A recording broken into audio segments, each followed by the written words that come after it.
Greetings and salutations, everybody. I'm Dangilo here with another episode of Bald and Bingeable, the show that takes a look at pop culture we consume, the stuff you are insatiable for, the stuff you find truly bingeable.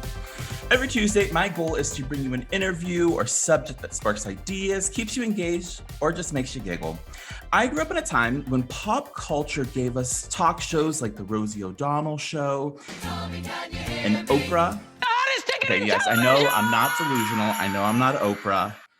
You know, I have like that Meghan Markle quote, like, what, in my head when I say that. What? I loved how Oprah could take Tom Cruise jumping on a couch one day, and the next day she'd have Ayanna in doing a coaching breakthrough. So that's kind of where I'm going to bring in my guest today.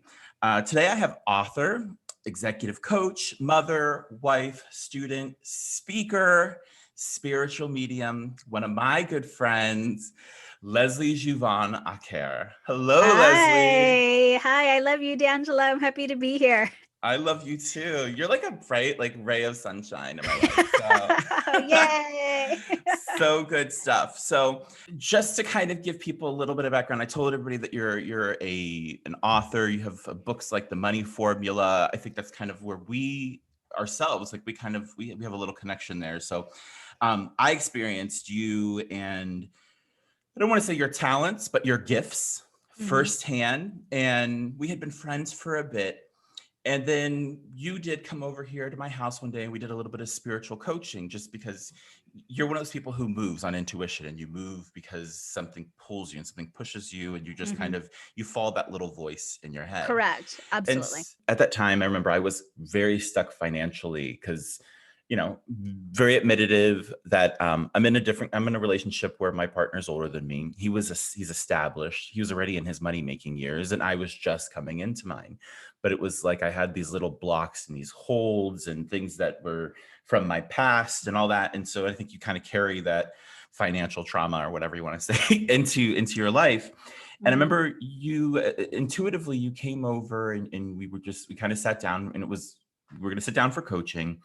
And you gave me some techniques and some meditation techniques and some EFT, which is emotional freedom technique, tapping that we did. And it's still things that I use right now, just, you know, as I push forward. And so, and it's just, I wonder, you know, where does that little voice come from that tells you, oh, this person needs such and such today? That's a very good question. I believe that voice comes from God, that voice is God.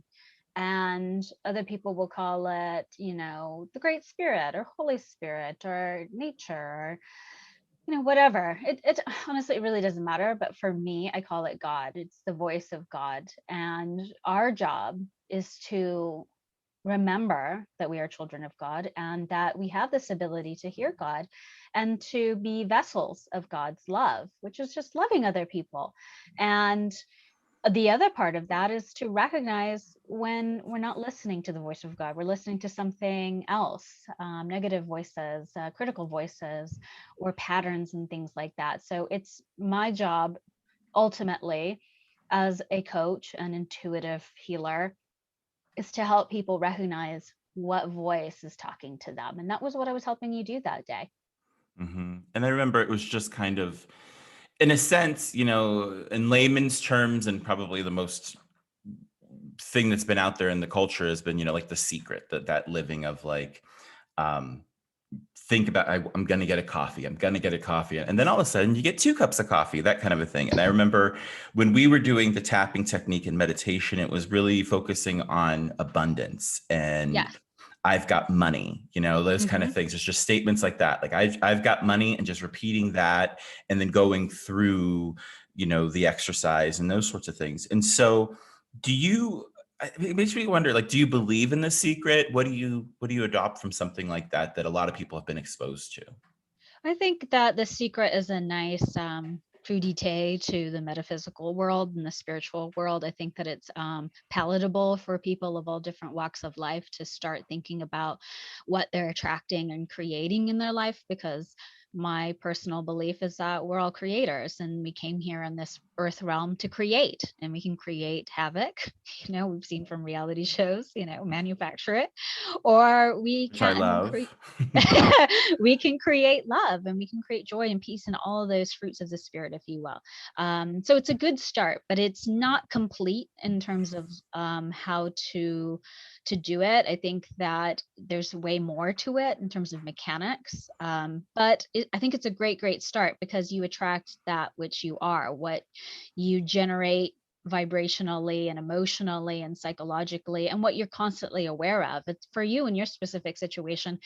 My specific goal was to make you aware of the abundance around you, and that you intuitively and instinctively act on that recognition, so you seize the opportunity, the financial opportunity, which is often hidden by, jobs and works and businesses and relationships, and to attune you, if you will, to that which your heart desires.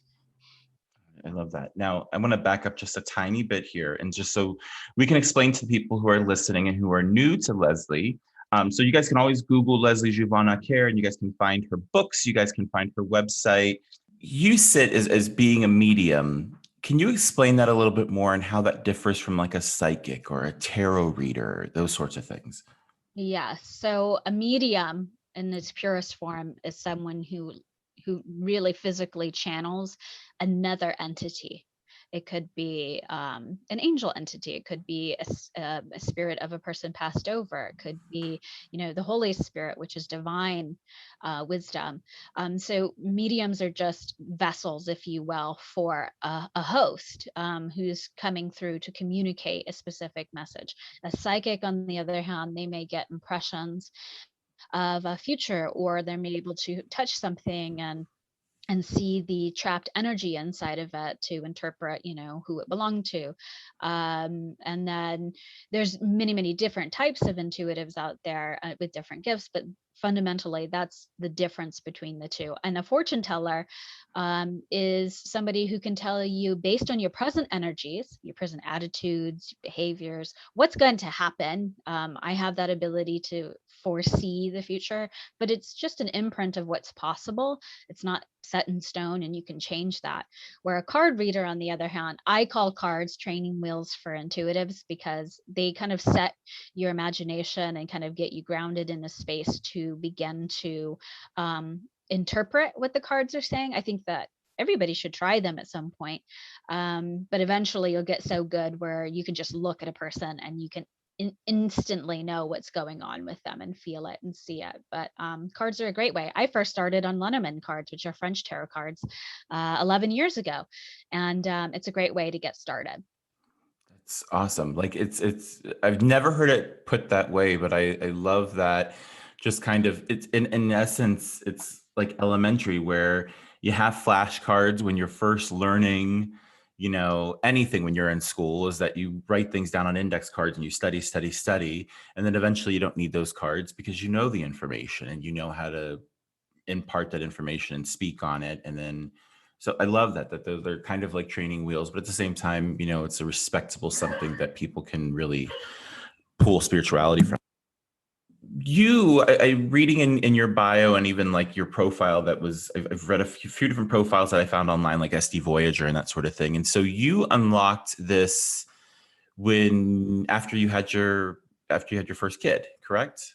Yes, I had my daughter, and then I started to see scary images, and I didn't know what I was seeing. I was seeing, actually, I can be honest with this because my husband's okay with it, but I was starting to see images of children being abused, children's sexual abuse, and it was scaring me. And I didn't know what was going on. So I went to a psychiatrist. I went to doctor. I mean, I had brain scans. I had everything done, because in France you can do that and it won't cost you anything.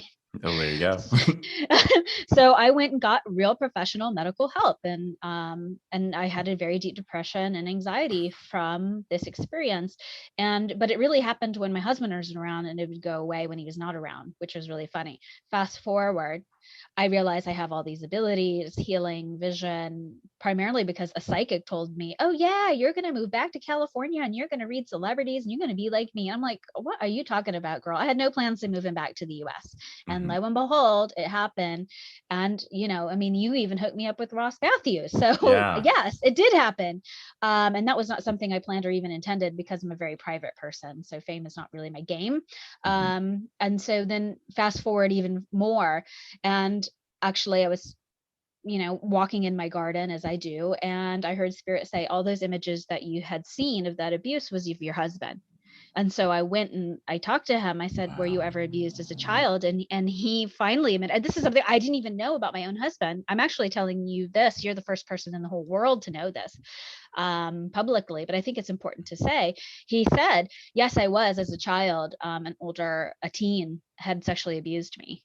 And then that opened up the healing for him. It gave validation for me, because I literally thought I was insane, because I thought, Wow.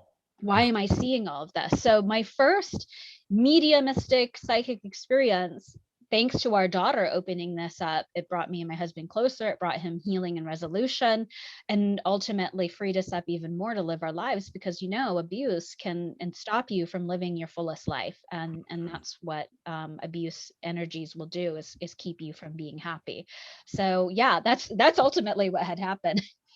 Wow, that's like, you're describing the story, and it's important in your life, and it opened things up for you and your husband, and in turn, it opened up more to you to be able to help other people and to take your gifts and outside. And like as you're telling the story, as I'm thinking about kind of remember Forrest Gump? Remember in the movie Forrest Gump when Yes. Forrest is a little kid and he has the braces on his legs? Oh yeah.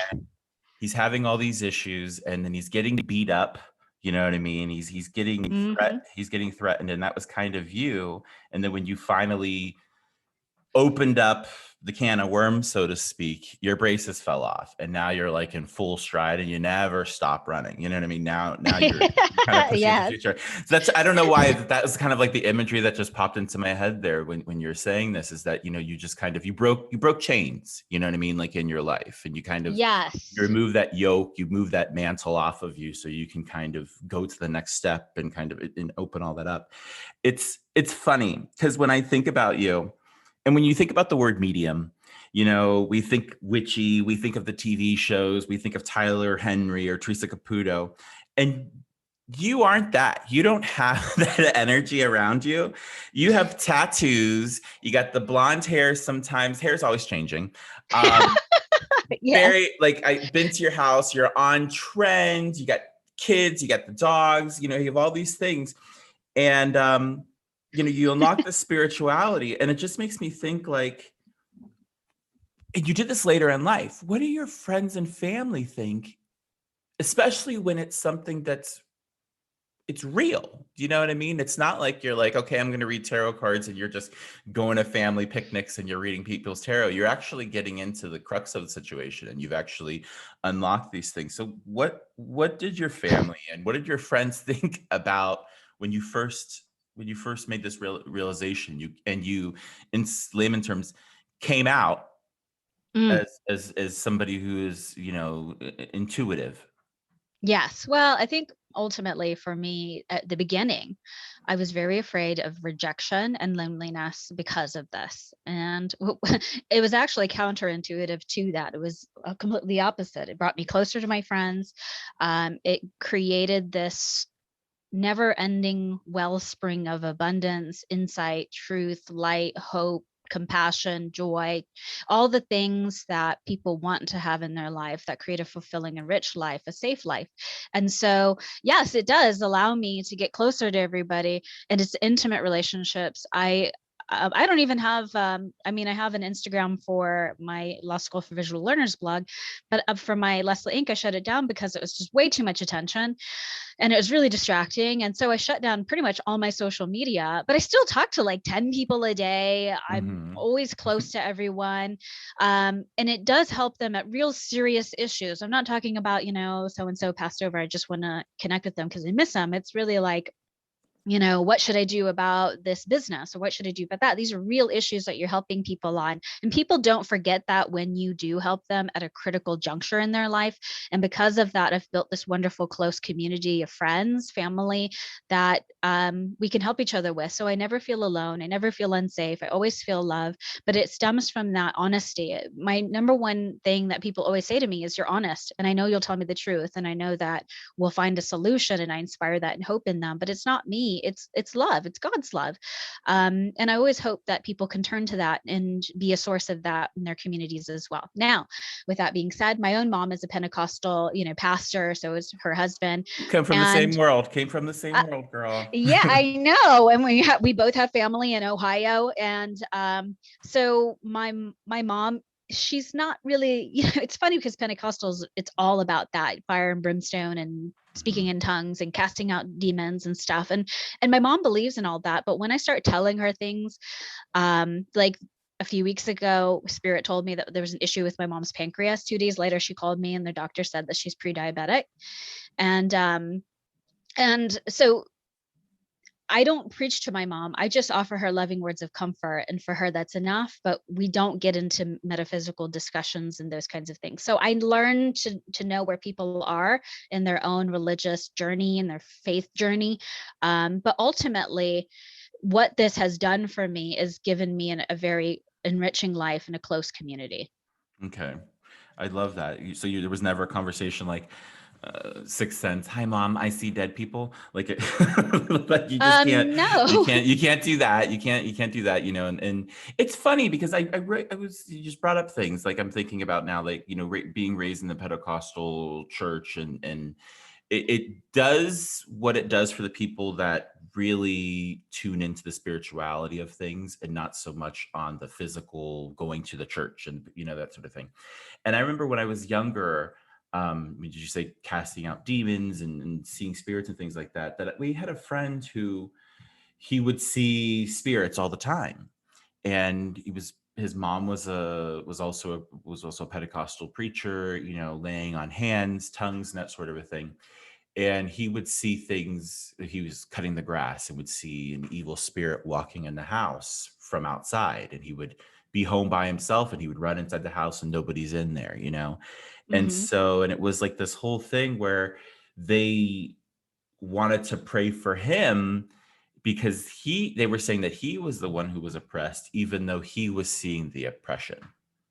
Correct. Yes, exactly.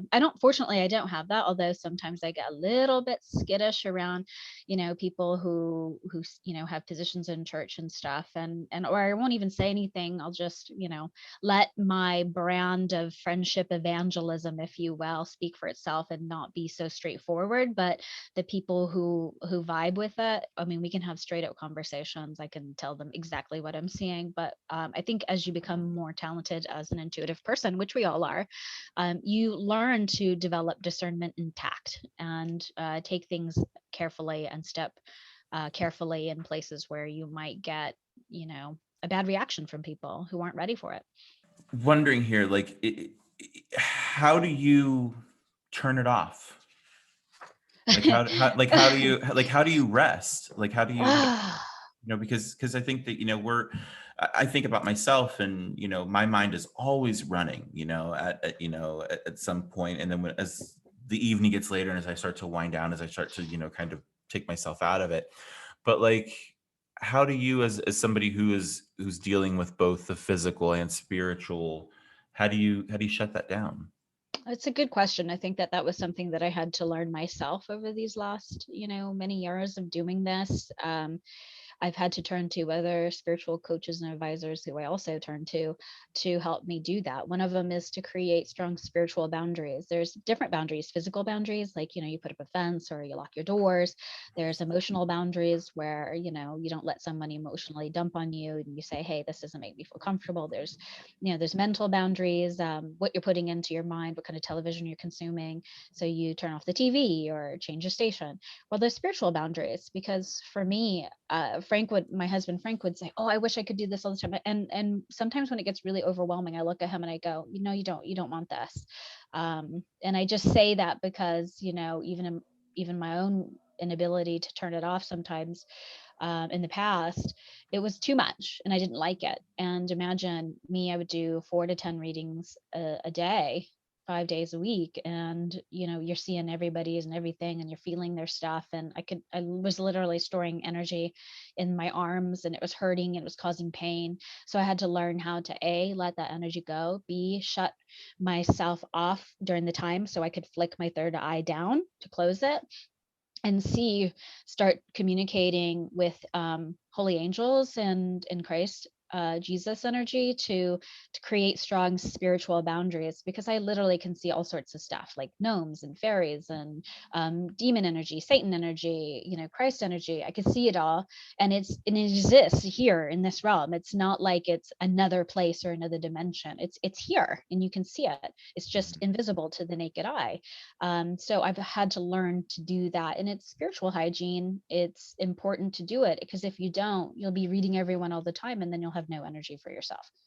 Absolutely. Like it's just, we call this show Bald and Bingeable. I'm the bald, and then I bring things that are bingeable. And the thing is, and we can have an unhealthy relationship with things. We can have a healthy relationship with things. And this is like my outlet, when I get to do these little pop culture talks, it's like, let me spit out all of this reality TV stuff so I can put it all here, and then I don't take it into my relationship, because my partner has no care about what's going on with the housewives, even though when they're New Jersey or New York, he likes those voices, so he will sit around, what's Ramona doing?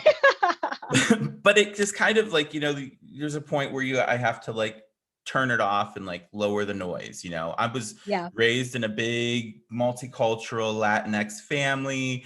My mom is one of 9 kids. There's 6 sisters. And so there's always yelling, you know what I mean? Like when they're all together. So I think that's why I find comfort in things like The Housewives, because I'm used to being in a room that a bunch of women are yelling and nobody's really that mad at each other. Know what's good for me. That's my opinion. But I love that. Actually, I've always wondered that about you, and that makes total perfect sense, because my mom is one of 8, and that was like that growing up. I mean, it was just drama and like jealousy and petty stuff, but trying to make it work and survive as I get it, actually. I appreciate that you said that. It's a lot of like those kind of things. And so it's just knowing that the binge, and just talking about this, and we can think about binging as being negative and positive. And when it comes to the spiritual realm, and I know these are like friends of mine, I remember when you're first searching, when you're like in that middle school, high school era, and you're not like the coolest kid and blah, blah, blah, blah, blah, you start getting into things like Ouija boards and tarot cards. And that if you're searching, if you're one of those kids who are inclined towards that, and some kids will fall away, but then there's other people who kind of become obsessed. And the thing is then it's like, I got to read my horoscope in this magazine. I have to read it in this newspaper. I have to do this. I have to talk to a psychic once a month, blah, blah, blah. And like, it becomes so much. And what do you do with that when it becomes unhealthy, when you are going into the spiritual in an unhealthy way? Oh, yeah. Toxic spirituality. Oh, for sure. And in spiritual bypassing. I've seen this. Although I have to say, in all the years, I've had like so many clients. I probably worked with well over 1,500 people just in the last 5 years. This is a small portion of individuals, fortunately. Most people, they'll come for a reading and never come back, or some people will come, occasionally. And then there's some people with a disposable income that really do become addicted to it. And they want this insight. And I always tell people, A, you can do this yourself.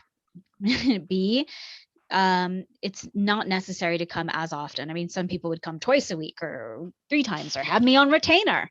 And I've literally had to fire clients to say to them, no, this is not the way that we do this. Because eventually, if you turn to someone all the time for insight and perspective without really learning how to do it for yourself, developing your own intuition, you're going to be conned by people who are, I call, deceptive helpers, who say, oh yeah, you definitely need to do this, and only for $200 more we can do this, or you're cursed, let's clear you up and it'll be 15,000 bucks. Yeah, curses happen, but it doesn't need $15,000. And I always say to people, learn to develop your own intuition, learn to develop your own ability to discern and to see through other people's BS. Because if you don't, you could do it with a psychic, you could do it with a medium, you could do it with a, a priestess, you could do it with a church, you could do it with any kind of person who says that they themselves can be an intermediary between you and God. And the Bible specifically warns against that. I don't think that it's about banning mediums per se, but it's a warning that if you do this in an unhealthy way, you're basically robbing yourself of your own ability to exercise your own spiritual gifts. That's interesting. Yeah. And and you're always you're never listening to the internal voice because you're always looking for it outside, it seems like. Correct. And it's building trust within yourself. And I don't think you need to be spiritual to understand that basic concept. When there's unhealthy clients and that sort of a thing, has there ever been like a situation where it was just like got scary? I think it's scary in the sense where, I mean, if we're being frank, the reason why I literally don't have my personal phone number on the internet. I have a toll-free one just so I can screen people, because it got to the point where people were calling me all the, like, 12 o'clock, 3 o'clock in the morning. There were people showing up unannounced at my front door, and people were inviting me out under false premises that they wanted to be my friend. But actually, what they really wanted was for me to bless their house or their career or give them messages. And so it was really not unhealthy or scary from the spiritual side, but it was really like people really using spirituality as a way to manipulate, use, or to exploit my generosity and my love. That's flabbergasting. You know what I mean? Like, it's just, I know. It's like somebody would go that far and they're so not listening to that little voice inside of them that's telling them maybe you shouldn't just show up at somebody's house. I wouldn't show up to my best friend's house unannounced. Like, I know you and I know you well, and I wouldn't just be like, Leslie, I'm in the neighborhood. You know what I mean? Like, it's just that's appalling. I know, it's freaky, but at the same time, if you did that though, I would welcome you with open arms, by the way. But because we're friends and we're on that level. But I was doing this in a professional context. So imagine, you're at an event, one of the beautiful events that you plan, and somebody that you met once or collaborated on once for maybe max an hour suddenly believes you're their best friend because you shared an intimate moment where you're delivering some very important, intimate news. And people confuse that. So it's not that I don't love people or don't want to be friends. I have tons of friends, but there are boundaries, and these are the things that people need to understand. And I had to take a step back because it was too much, and I didn't need to do that to myself in order to get money or clients or to exercise these gifts. So I had to understand that for myself, to cut those cords, to make sure I had healthy spiritual boundaries. Absolutely. Now, when you mentioned here that there's some people who are basically scamming people, you know what I mean? They may have a spiritual touch and that sort of a thing, but then I think that their flesh and their desire for money kind of takes over. I'm talking people that are on your level. And then when people come to them, then it's like, okay, well, I can do this. I see you have an issue, but I'm going to squeeze a couple more bucks out of you and that sort of a thing. What do you tell people when they are looking for a spiritual advisor, a medium, even if they're going to go and have their cards read somewhere? What would you tell them to look for, and what would you tell them how to follow their gut in that situation? Oh, yes, that's a great one. And I love that you asked that. It's so important. Number one, if you're going to go to a psychic, medium, there's always some specific goal that you should always have in mind. What are you trying to achieve? Not get out of this person per se. Like if she doesn't tell me about the secret feather I'm hiding in my wallet, you know, then she's not real. That's not the goal. The goal is, what are you trying to get clarity on? What are you trying to achieve? More importantly, what is that's going to come after this reading, this experience, that you're going to be able to use in terms of extracted wisdom that will help you make a decision, let go, make a change, or improve in some way. That's how you should always go into a reading. What do you want to get from this to help give you either encouragement, insight, whatever, to help you move forward in your life? Not go back, not stay still, but go forward. Second thing is that, you know, you should go with people that you trust, people from referrals. That's usually the best way. I don't even advertise people. I mean, I get requests all the time. Most of the time I'm referring out, but every once in a while I'll help someone. But it's really about that word of mouth, and from people that you know and trust, and whose judgment you also trust too. So that's a good way. The third thing is that you can sniff out if someone's trying to extract more money from you, if they're, you know, going, well, let's schedule another time, and you're still not done with this or that. That practitioner, or the medium or the psychic or the healer, should have a plan for you. They should have a plan for how they're going to help you get to a certain benchmark, whether it's a healing plan, an emotional or psychological thing that you're trying to get through, a state in your life or career that you want to get past. There should be some kind of plan. Maybe that's my Virgo moon, you know, always being organized. But these are some of the guidelines that I would recommend to people when they're going into some type of situation. I really don't recommend people going just for fun. I think that you're going to start being critical of the person that's reading you, because you need to go in with some kind of purpose. The second thing is, go with an open mind. You're probably going to hear things you don't want to hear, or you need to hear, that are not comfortable for you. So sometimes an intuitive person's going to, you know, call out your crap, and they're going to say, hey, you need to fix this. And you'll have to be willing to hear that. So if you're not willing to hear the nitty gritty as well as the good, you know, the positive and the, you know, funny and cute and heartwarming, you're going to have to be able to face down yourself, because most of the spiritual work is facing down your shadow self. So all intuitive experiences, readings, tarot card, healings, Reiki, whatever, it's all about spiritual growth. And if you're not willing to do that, don't do it. Okay, so it just shouldn't be like, I want to know if this guy's going to be in love with me. Let me run inside of here real quick and just find this thing out. No, Because don't do that. yeah, don't do that. You know, so how should I myself, like if I am feeling that urge, like if I'm going somewhere and I see something and you know, like this happened in New York all the time, you know, when I used to live in New York, where I would be walking down the street and then all of a sudden I would notice, oh, there's a reader here. You know what I mean? Like that you never noticed before. You know, I always walk down the street and all of a sudden I noticed the sign. And so I would, you know, you feel that pull, let's go inside of here. You want to support small business. So, Oh, I did that. you know, I did that. but I was walking through the West Village, and there was a psychic sign in the window, and I did it because I wanted to see what it was like, to understand how it works, and so from that point of view. what do you do what should I do to prepare myself before I walk into that space? Like how should I clear my space? How do I clear my energy, clear my head? What should I do? Because you said to go in with purpose, you know, is that so, because this way you kind of, I think when you say go in with purpose, I kind of take that as meaning like, okay, so you should be focusing on something, you know what I mean? Yes. Whatever your goal is. But at the same time, when I think of something that if I'm going to go do something with purpose, is that I also have to be prepared myself, either have a little bit of armor on, have my head up a little, you know what I mean? Like there's just needs to be something prepared. What would you say for people if you're going into a reading? What should you do to prepare yourself? I think the easiest thing to do is pray. Pray from your heart.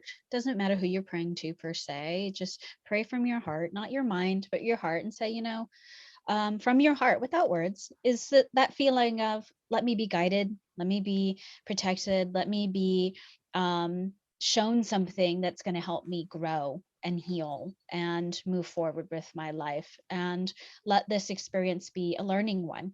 You can say a little prayer like that and open yourself up to the good that is available to you, and to be honest. That's honestly what it is to be open and honest with yourself, because somebody's going to see something that you might not want to be honest about, and it's going to trigger you. So again, if you're not ready to be honest, you're going to set yourself up for some hurt. And then I think also, and then in part leaving that, is that the responsibility of whoever this person is that's doing the reading, that's doing the spiritual guidance, is kind of goes back into that whole thing that, well, you're gonna have to come see me again. You're gonna have to, but shouldn't that person actually, if they open the wound, don't they need to close it for you a little bit? Like, just at least set you back into the world. Like, they shouldn't just open you up and just leave you laying there, right? Like, correct. They must actually. It's their duty to make sure that you walk out of there with resolution. And I don't mean like you've got this massive problem and they're going to fix all of it and it's going to be a panacea band-aid pill that you're going to swallow. It means that they have a duty to do whatever it is, because they're not the healer. Remember this, it's the spirit working through them. It's God working through them. It's their guide working through them that will know how to make sure that it gets done properly.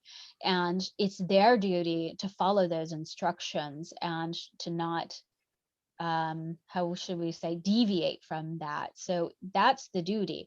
But the duty of the person who comes in has to be willing to accept the gift of the message or the healing or whatever the work is, and take responsibility for the work that yet remains. So there is a duty between each of them.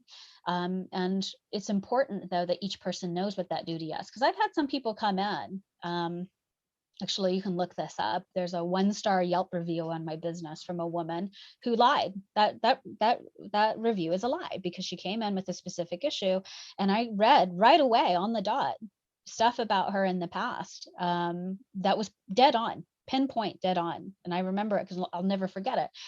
But that woman wasn't ready to hear it, and that wasn't my fault.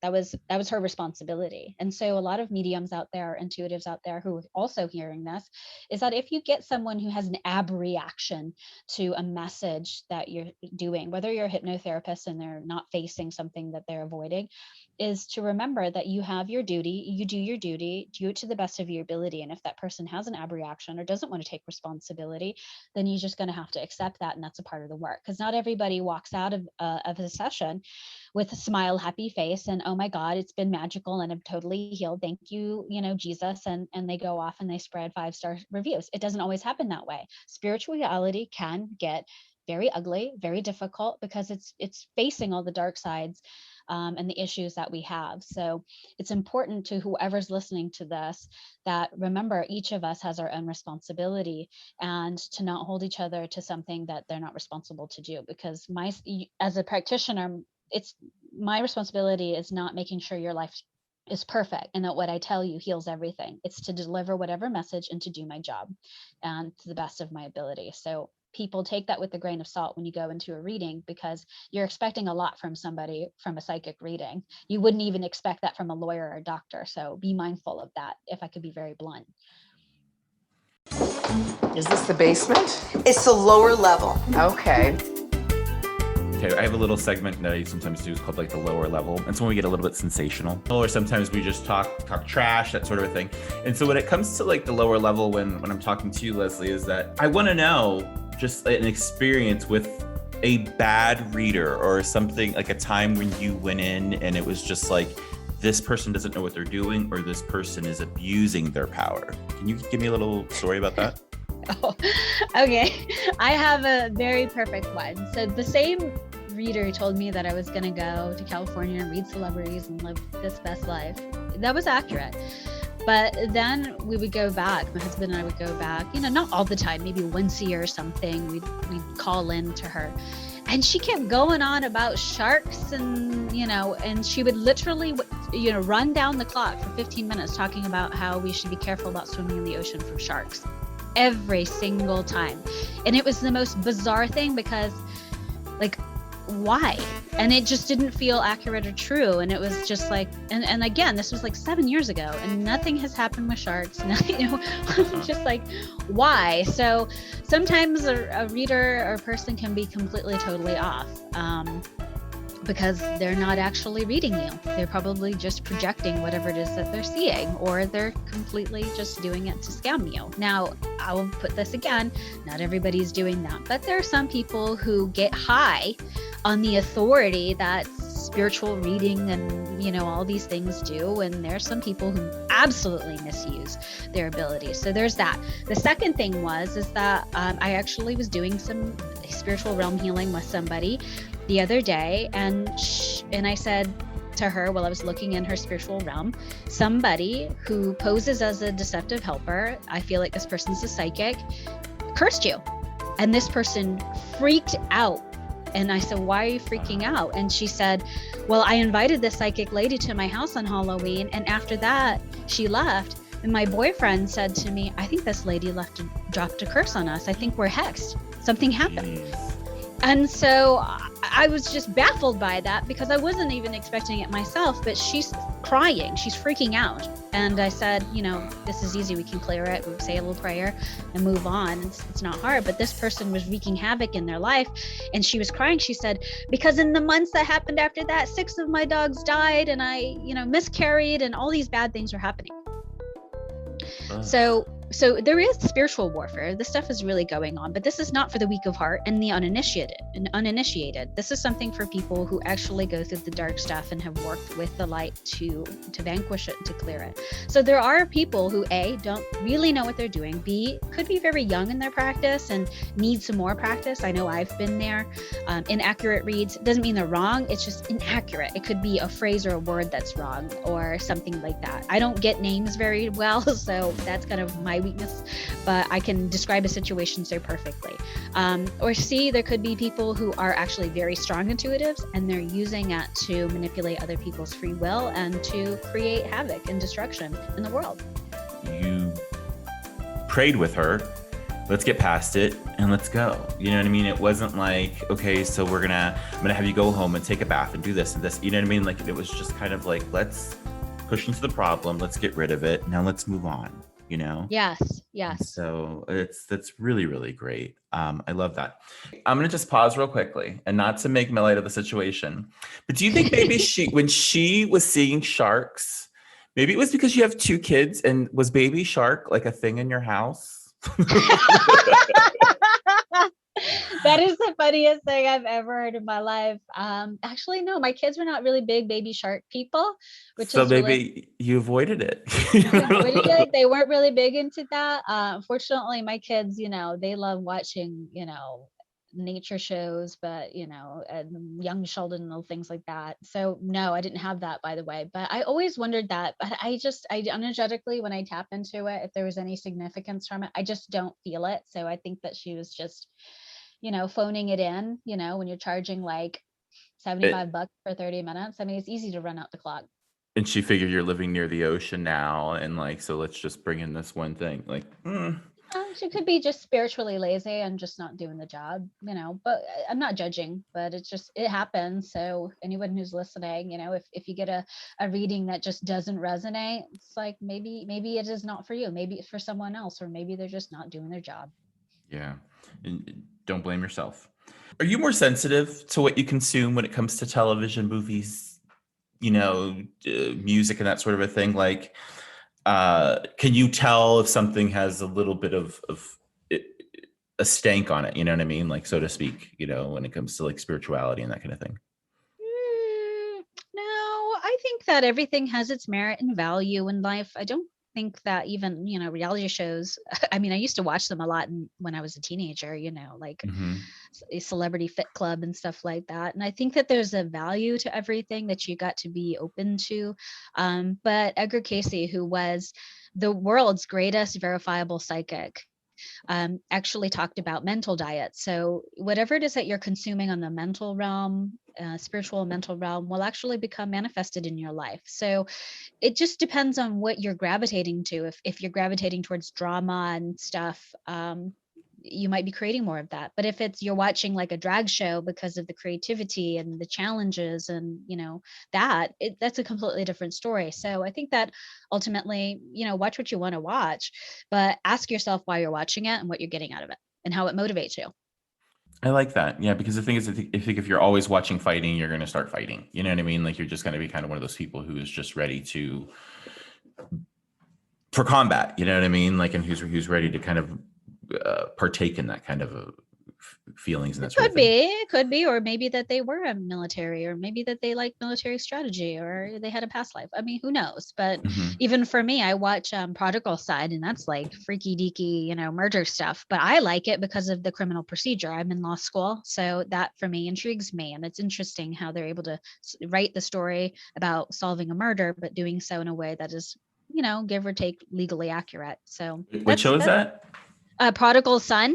Oh, Prodigal Son. What is that on? Why do I know that? I think it was on Fox, but I watch it on HBO Max. Okay. Cool. Maybe I will check that out because I'm kind of like looking for something a little bit new to watch here and there. And I bounce around from genres. Like I'll watch horror one moment. And like I was watching that new Clarice. Have you seen any of that? Oh no, I haven't. But yeah, no. It's like in that realm. I like watched that, and then like 5 minutes later, I'm like watching like Steven's Universe, and I'm like, what is wrong with me? But you kind of are like Steven's Universe. That's so cute. but balance myself out a little bit there. You know what I mean? So it's just okay. Yeah. So I'll watch Evil Genius on Netflix, and then like 5 minutes later, I'm watching All the Boys That I Love, and it's like, who is this person that I have become? That's so funny. Yeah, I was asking that too because just wondering, like what you get sensitive to because, there's things out there like that kind of delve in the spiritual realm, like The Craft. Remember that old movie from like 1986? Yes. Loved it. It was one of my favorites. And one of the things that I found out about that when I kind of like pushed into it now that they were re-releasing it now they have the new cast. I didn't watch the new one. Everybody said it was bad, so I'm just waiting till it comes to HBO Max. I don't want to pay for it. But on the old one, they had like enlisted a real Wiccan, you know what I mean? Who I think her name was Pat Devlin, who was an on-set advisor for the film. And so she actually wrote the incantations that were used and the treatment, and she dealt with a lot of treatment of the Wiccan subject matter. And they even did things on certain witch holidays of like when production started was on a witch holiday. And when it ended, it had to be on a certain kind of a moon and that kind of a thing. So that's why I was wondering there that if anything ever like kind of pops up to you, like kind of like spiritually and that sort of thing. Is there anything that you just can't watch that you just kind of like, no, this is too heavy for me. I can't take it on. I think the only thing that I can't watch is anything with killing children or sexual abuse, that kind of stuff, because I was a coach, an executive coach, and I'm talking about like world's biggest companies. I've worked with CEOs and all sorts of things, and I'm going to write a post on why you shouldn't idolize executives, because I know a lot of freaky things about people, like really disturbing stuff for real. And I can't watch TV shows that remind me of real things that I've witnessed and have talked to with my clients. So those are things that are like, Precious, that disturbed me for many years. Oh yeah. But I've worked on issues similar to that of Precious with my clients. So, I mean, not really. I mean, Sabrina with the Satanism and stuff. That didn't sit with you? It does. No, it's okay. I can watch it. I mean, the guy who's like the Satan, the main what guy. A campy show. What a campy show. The first couple okay, seasons though. were awesome. And then it kind of fell away from me. I haven't finished it. So well, me neither, but at least it doesn't bother me. I think it's just that you have to put it all in context. Now, would I use it to direct my life and that kind of thing? No, that's not good. But to see it in context of everything and knowing full well that such things do exist, spiritual warfare does exist, it doesn't scare me or anything. I mentioned this earlier about you, is that you live a very balanced life when it comes to spiritual and then the physical realm. And like my preconceived things about people who are mediums and tarot readers, you've broken a lot of those since I've known you for like the past, oh, for real? 6-7 years. Yeah, because Because you're successful. Like, I don't know if that's like a mean thing to say, but the thing is like, you're successful, you have a mind, you have an analytical thought to you. And so, and I think that you look at things differently, which brings me to like, you're in law school right now. Yeah. So what pushed that, and what took you out of like, okay, you were executive coaching and you have a career going for you. And what was Yeah. is it leveling yourself up? Is it something that you want to use your gifts for in a different way? How does that work when you're now studying law, and it's very black and white, and this is how this goes, and this is what is Yeah, that next? rules and all of that. Yeah. Well, let me say this by saying I've always seen myself as a lawyer. I wanted to go to school. My undergraduate is International Affairs Comparative Politics, okay, minor in sociology. So all of this was about international law, contracts, treaties, international economics. Like I love all of that. And I saw myself as going to law school. When the economic recession hit, I wasn't going to pay $200,000 to go to law school when everyone's broke as a joke. Mhm. So for me, it was an excellent financial decision. The whole intuitive thing, that was like a detour. That was like, I didn't want to do that. I went into that scratching. I was like, no, I don't want to. I want to be a business person, because that was what I was doing. Executive coaching, very practical, very logical, step by step, goal oriented. And then you get slammed in the face with new perspective, which is ultimately what intuition is, perspective on everything. And at first it really bothered me. And then I just integrated it into, well, it helps me consult my clients in a completely abstract way.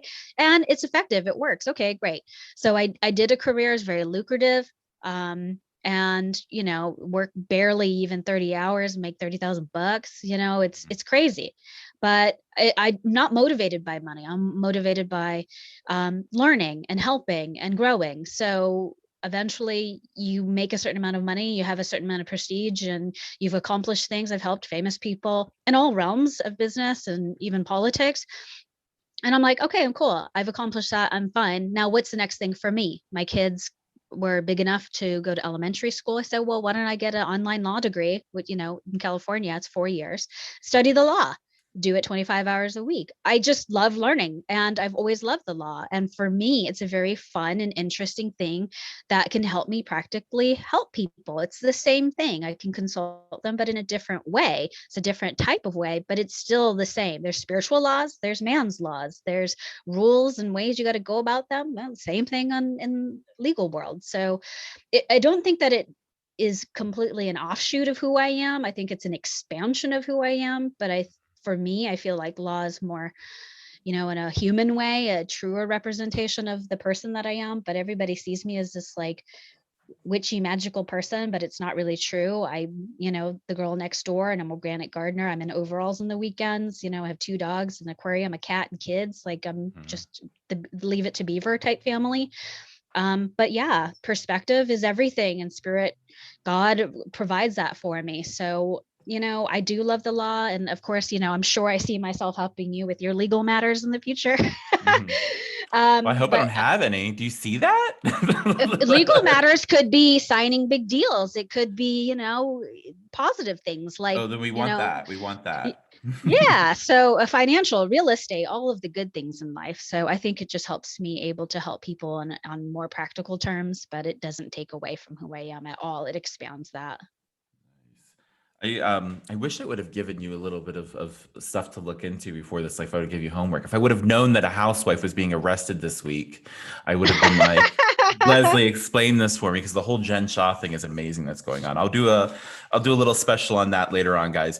And so I just want to, before we kind of wrap up, I just want to open this up and just let you kind of, if you wanted to impart anything, I would like to open that up right now and let you do that. Okay, well, let's see here.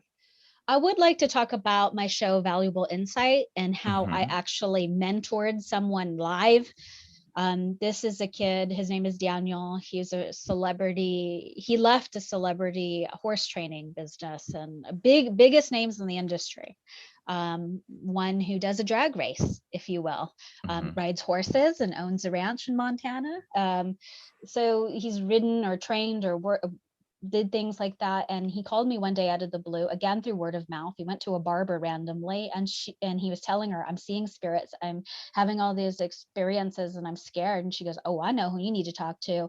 And he called me. A week later, he got on a plane, came to my house, and I filmed topics on how to actually grow personally, and it completely changed his life. And now he's back into it. World champion writer, winning shows, incredible clientele. So you actually can see how I actually help people, and bring the best out of them, so that way they can face down all these hard things, their past, their traumas, things that are affecting them. So I recommend watching that. It's 8 hours. Talk about Bingeable. It's valuable insight on my website. And I really recommend it to people who are struggling or who need some perspective on any kind of issue in their life. Absolutely. What is that website again, Leslie? So people can know where to go to. LeslieInc.org/valuable insight, one word. And you'll also find that in our show notes, guys. So if you guys look at the show notes for today's episode, you guys will find that website, and you guys will find her show there, Valuable Insight. And then you guys will also just kind of poke around her website and just kind of see what other things that she offers, like her happiness decks and things, which we have cards. We have random Leslie cards in our house, like like attached to mirrors. There's one on a refrigerator, and it's just little things with positive, attributes. I mean, like even my phone background is still, my prayer is that God in action, with all things are possible, that sort of thing. I have one of your cards actually as my phone background. So, oh, for real? Yeah, I do. So it's one of those so things. Cute. Yeah, because I mean, like I don't like to abuse our relationship, because the thing is like I love you to death, and there's just sometimes like I'll probably like once a year I'm like, Leslie, I'm having an issue, something's going on. Like, and the thing was, and that happened, like this past year, we were living in this pandemic, and new dog and no work and all these things that were kind of going on. It was like, oh, I'm having an issue, Leslie, I need to reach out, like, and it's just one of those kind of things that, so I appreciate the energy that you always bring and the insights and everything else. And so it's a perfect name for you, Valuable Insights, for your show and Thank you. for everything else that you're doing. So just love it. And I just love on you so much. Thank you. So anything else you would like to promote today, Miss Leslie? Well, I just have my book, Spiritual Ideals for Leaders. It's kind of I kind of think that it's great for people who like bibliomancy or who like tarot cards or inspiration decks. It's a little 63-page book on beautiful, inspiring images and meditations to help you switch your mindset. You can get that on Amazon directly, Prime, next day delivery if you want it. But it just offers ways of growing your consciousness, your awareness, your confidence, your connectivity to yourself and your world, and beautiful illustrations by South African artist Wesley Van Eden that I've inspired and he's created for me. So if you're interested in just having a little thing next to your bed or on your desk, or whenever you're going through a challenge, I recommend buying that and using it as a way of just re-inspiring and reinvigorating your paradigms to improve your life and give you a little bit of relief when things feel heavy. So I recommend that, Spiritual Ideals for Leaders. Absolutely. Binge on something for your spirit, guys, and yes, let that come in, do it in a healthy way, focus, and then pull back, and then take a look at the big picture, guys. I think that's really one of the things that I take from these conversations that I have with you quite often. So everybody, I want you guys to thank Miss Leslie Juvin-Acker for joining us today on Bald and Bingeable. This has been a wonderful chat that I got to have with you today. I can't wait to see you. I'm halfway through my vaccination journey, so we are going to have to hang out very soon. Yay, I'm vaccinated, baby, 100%. So let's do it whenever you're ready. Girl, 420 is my date. I know that's funny because I'm a Californian, but so by Cinco de Mayo, I am going to be hugging friends. So I'm so excited. Everybody, my name is Dangilo. You guys can find me on TikTok, on Instagram and Twitter. You guys can find me as Dangilo Gogo on Twitter and on Instagram, DangiloGogo, or Dangilo on TikTok. Thank you guys so much for tuning in. This has been another episode of Bald and Bingeable. Love you all, and good night from the lower level. Bye. Good night from the lower level.